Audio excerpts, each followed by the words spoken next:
নমস্কার, সৎনাবিক নিউজ নেটওয়ার্কে স্বাগত। এই মুহূর্তে যে খবরের দিকে নজর রাখবো, নির্বাচনের দিন সকাল থেকেই উত্তপ্ত ব্যারাকপুর লোকসভা কেন্দ্র। বীজপুর বিধানসভার অন্তর্গত কাঁচরাপাড়ায় বিজেপি প্রার্থী অর্জুন সিংকে হুমকি তৃণমূল এজেন্টের। 173, 174 এবং 175 নম্বর বুথে অর্জুন সিং এর সঙ্গে বচসা তৃণমূল এজেন্টের। ঘটনাকে কেন্দ্র করে এলাকায় উত্তেজনা। পরিস্থিতি নিয়ন্ত্রণে আনতে ঘটনাস্থলে কেন্দ্রীয় বাহিনীর জওয়ানেরা। দেখেন অবশ্যই ছবি।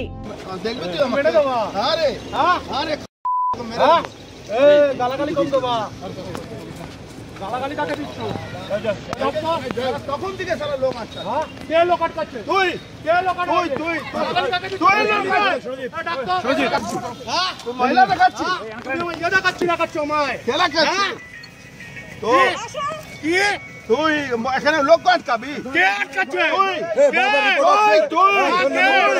তুই লোক আটকাচ্ছিস। আমি কি দাদা, আপনার নাম কি? নাম কি? কাগজ কোথায়? কাগজ কোথায় আছে? তো কাগজ কোথায়? কি এজেন্ট এখানে কি করছে? রাস্তায় কি করছে? আমি যাচ্ছি, বাড়ি থেকে যাবো না, বাড়িতে যাচ্ছি। কোথায় ছিলেন? দেখেছেন আপনি? আপনি আমার নাম বনি, আমার নাম বনি। কি করবি? আমার নাম বনি, আমার কিচ্ছু করতে পারবি না, তুই কিচ্ছু করতে পারবি না, কিচ্ছু করতে পারবি না। এখন কেস চলছে তোর, তুই কিচ্ছু করতে পারবি না, বাড়াবাড়ি করিস না। আপনি ফের দিচ্ছেন?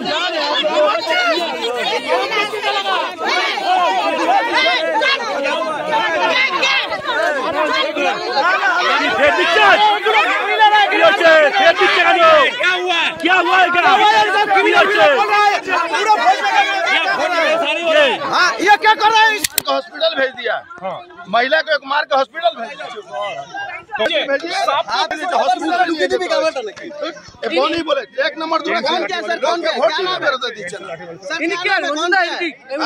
बोनी बोले तृणमूल क्रिमिनल আছে, ক্রিমিনাল আছে, আমাকে ক্রিমিনাল আছে। একটা মহিলাকে মেরে মাথা ফাটিয়ে দিয়ে হসপিটালে পাঠিয়ে দিয়েছে। ওকে ভোট দিতে যাচ্ছিল তার জন্য। অর্জুন ক্রিমিনালই এই যে ও রিনাউন্ড ক্রিমিনাল। দাদা আপনাকে থ্রেট দিচ্ছে, তো থ্রেট দিচ্ছে, ও থ্রেট দিচ্ছে। এই দেখো सेंट्रल बाजार पुलिस কোনো ভূমিকা নেই। আমরা চাইছি সাধারণ মানুষ ভোট দিক। यहाँ पे जो है सब आदमी ভোট देगा। তৃণমূল কংগ্রেসের হারমাত্রা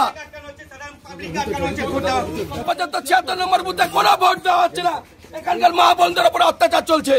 কি করেছে মহিলাদের? কি করেছে? মহিলাদের শ্লীলতাহানি করছে, হাত ধরে টানাটানি। আপনারা বাড়ি বাড়ি গিয়ে খবর নিন, দেখুন কাঁচরাপাড়া 3 নম্বর ওয়ার্ডে কোনো ভোট দেওয়া হচ্ছে না। সমস্ত ভোটারদের আটকে দিয়ে মারধর করা হচ্ছে। 176 নম্বর বুথে বিশেষ করে বেশি হচ্ছে। আমি বিজেপির এখানকার মন্ডল সভাপতি। অভিযোগ এখানকার মায়েরা শ্লীলতাহানি হচ্ছে। ভোট দিতে গেলে এখানে তাদের হাত ধরে ঘরে ভিতরে টেনে নেওয়া হচ্ছে। কত নম্বর বুথ? 176 নম্বর বুথ। কারা করছে? তৃণমূল কংগ্রেসের হারমাদ্রা রাতে বেলা উন্মাদ হয়ে মদ খেয়ে দিনের বেলা থেকে শুরু করে দিয়েছে মায়েদের উপর অত্যাচার। সুফল মজুমদার, সৎনাবিক নিউজ, কাঁচরাপাড়া। যদি আপনাদের আমাদের এই ভিডিওটা ভালো লেগে থাকে, আপনারা লাইক, কমেন্ট, শেয়ার আর সাবস্ক্রাইব করবেন।